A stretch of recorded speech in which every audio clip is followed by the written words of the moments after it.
Hello, welcome to the Brain Scrub, a somewhat improvised approach to mental health. I am your host, Glenn Sollers, and today's episode is about our limbic system. Our limbic system is that part of our brain that monitors our external environment for threats.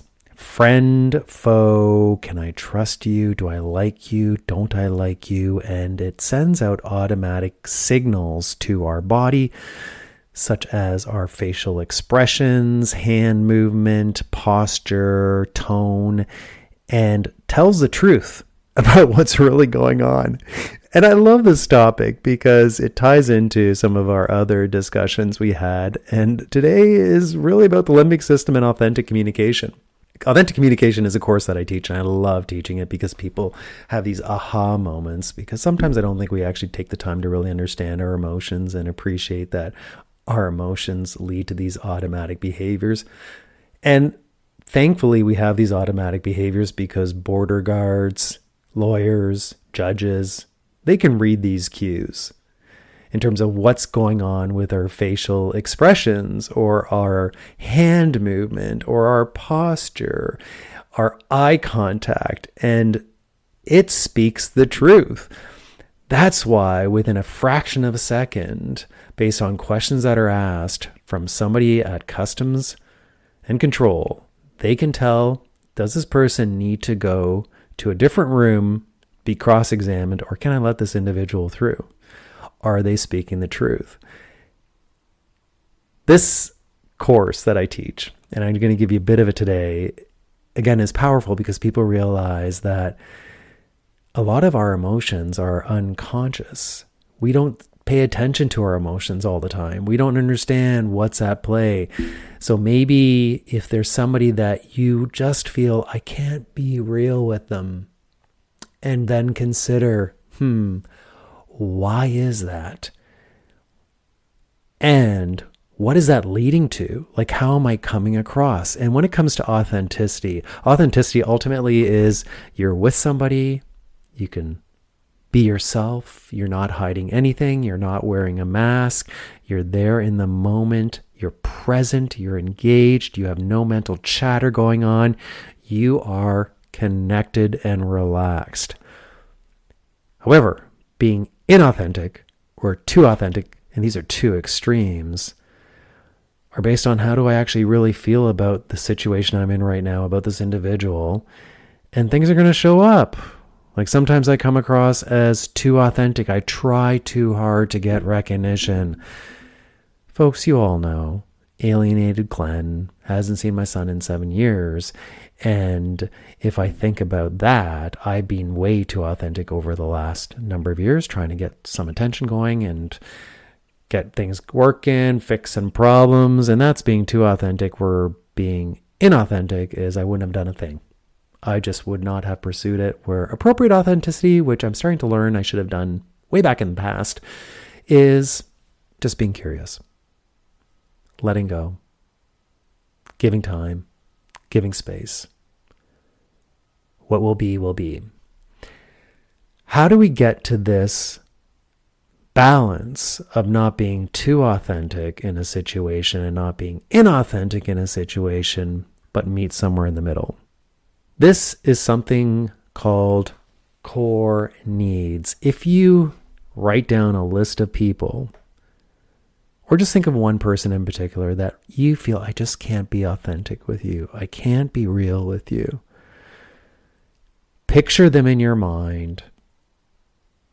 And if you are honest with yourself, there's probably an underlying need or want that is not being met in this relationship.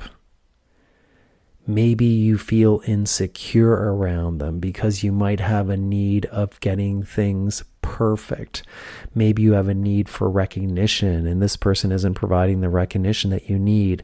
And as a result, if we start evaluating our core needs with individuals, like what is the need at play? And a core need for me is perfectionism, recognition. And if I'm not recognized or if I don't get things perfect, I show up in either extreme, either too authentic or inauthentic, which doesn't work too well. So if you can grasp your needs and the need behind the need, or maybe a belief about yourself behind the need, and keep on going deeper and deeper and deeper and deeper and deeper, like, why do I need that? Why do I need this? Why do I need this? You'll likely hit something. This is important. Once you can identify your core need, you will then start realizing how it's impacting you in communication, how it might be impacting you with other individuals. Because, like I said, a lot of what we do, a lot of what we say is unconscious. We don't even know we're doing it. It's just automatic learned behaviors. Our limbic system sees something, it sends a signal to a body part, to our face, and then it shows up as an authentic expression. That's why sometimes you might be able to talk to people and then know, you know what, you're not telling me the truth. You're lying. Something's going on. Nope, you are mad. You're telling me you're not mad, but I know you're mad because I can see it in your face. And they're saying, no, I'm not mad. But you can see it. There's holding on to something. Our body will tell the truth. Okay, so if you can notice when you have a core need that's being violated, and a great way of doing that is getting in touch with your emotions, like thinking about a situation where that core need is violated. So I'm going to do this right now for you. My core need is a need for recognition and having things perfect. If I think about my son, and I picture my situation in my mind with my son,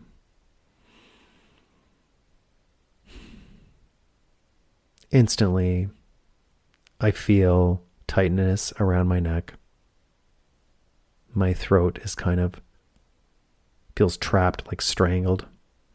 And it's just this pressure that's coming in.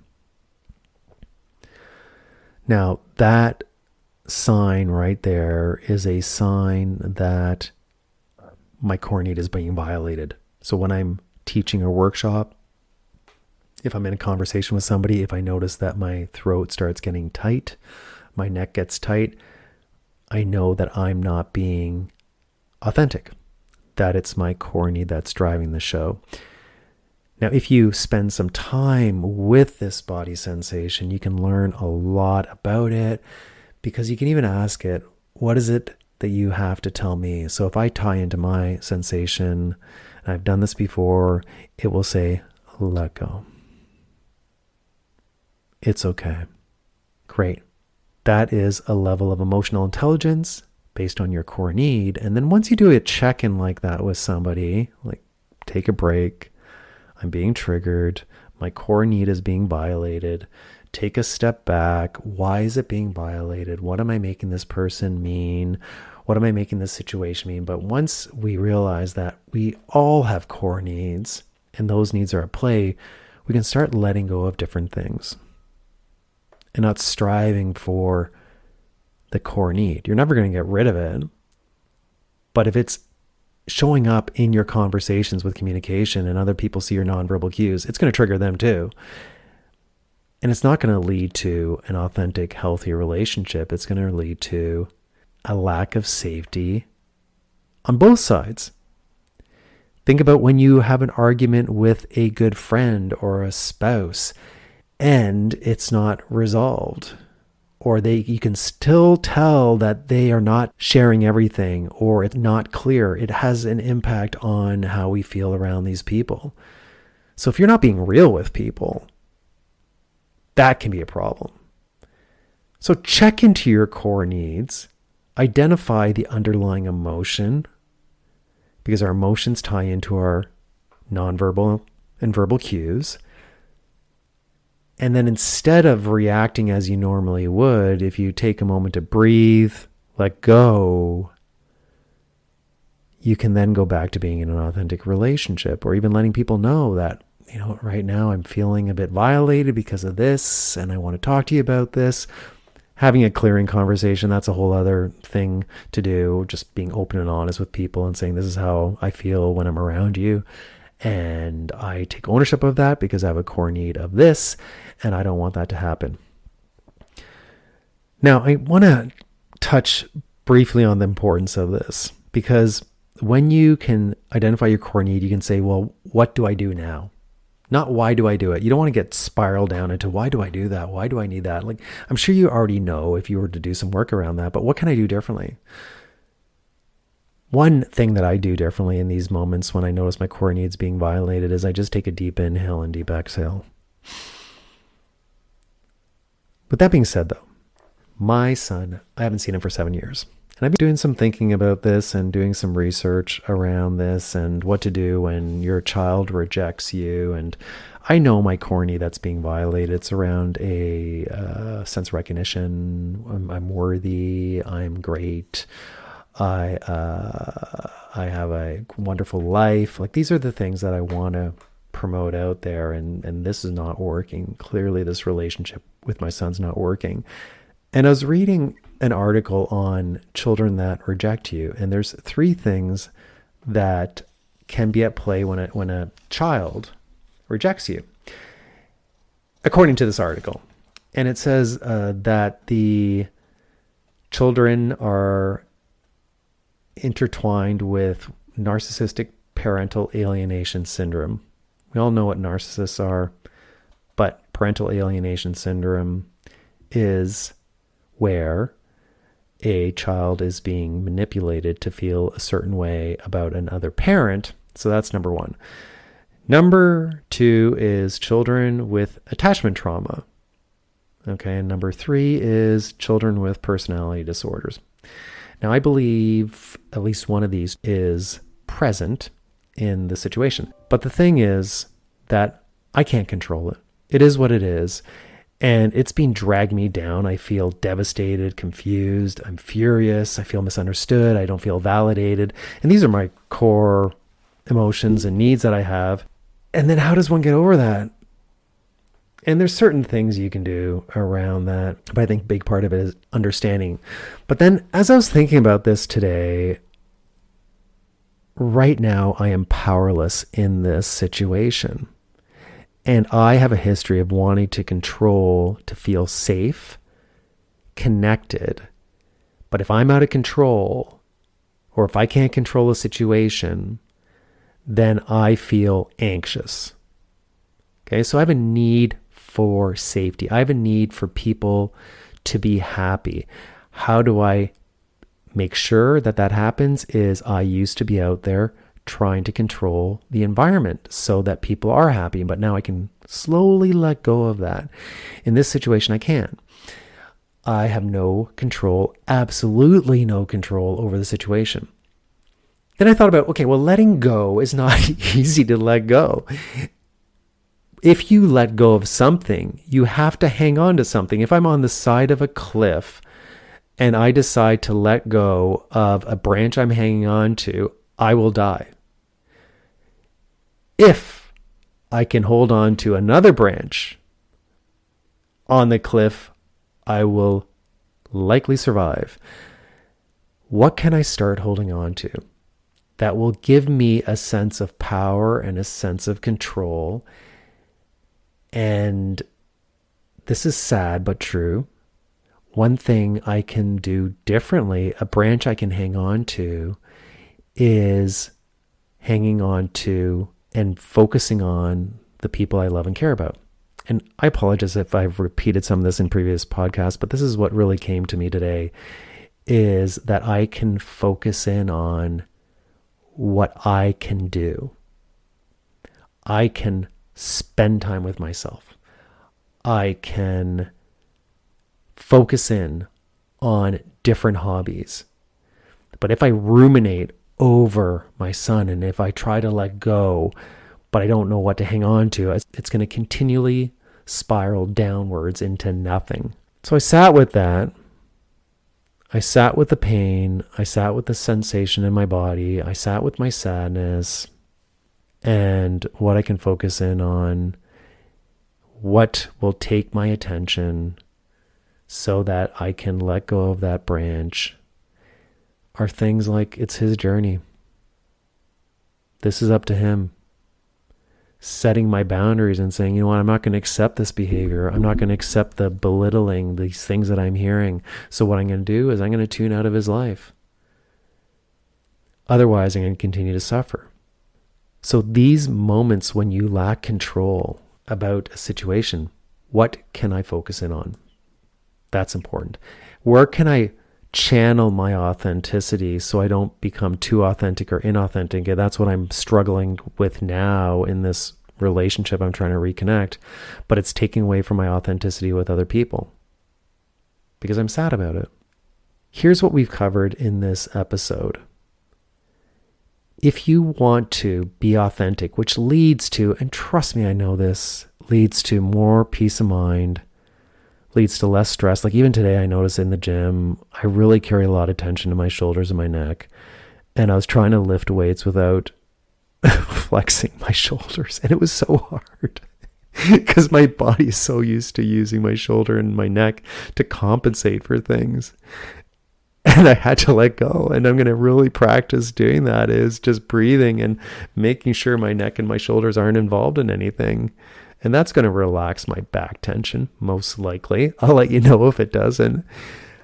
But you have to spend time with these parts of your body that might be tense to understand, well, what's going on? What's happening? I'm focused on others for recognition, but I have a lot to be thankful for and grateful for, and I have a lot of great friends out there I can focus in on. So understand, when am I being inauthentic and what might be causing that? Okay, so what is the core need that might not be fulfilled in the situation? It could be a common core need with different people. It just shows up different ways. Because imagine what it'd be like just to be authentic with people. You wouldn't hold it back on anything. You could just be present, just show love, listen to individuals. And then also understand a bit about the emotion so you can understand when it comes up. And a great thing to do with people is to say, I know what my core need is, recognition.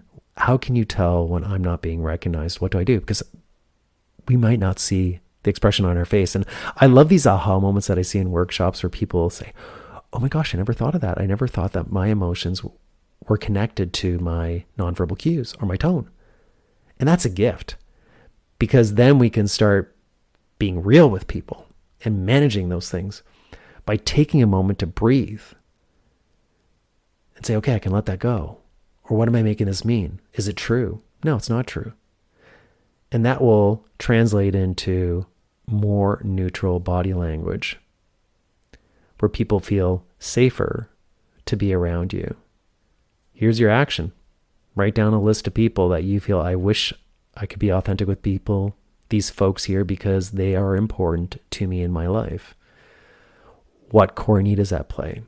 And maybe have a clearing conversation. Let them know, I want a great relationship with you. Right now, what I'm finding is I can't because of this. This is a need that I have that's not being met. I don't want that to be that way. And share with them. Open up the doors to an authentic relationship by putting yourself at risk a bit, having a bit of courage, being open and honest with people so that you can have an open and honest relationship. Thanks for listening.